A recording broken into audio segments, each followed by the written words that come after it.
Niyatingizga ahamiyat bering. Agar sizni niyatingiz to'g'ri bo'ladigan bo'lsa, nima uchun o'zingiz xohlagan kasbdan yoki o'zingiz xohlagan yo'ldan ketmasligingiz kerak? Bunga sabab nima? Nima deb o'ylaysiz? Shunchaki insonlarning fikriga bog'liqlikmi?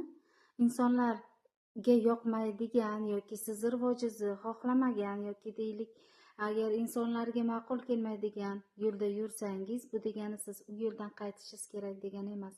Sizni niyatingiz to'g'ri bo'lsa, insonlarga yaxshilik ulashishni xohlasangiz, o'sha sizga tanqidiy fikr bildirgan insonlarning o'zi ham sizni yo'lingizdan yurishga harakat qiladi.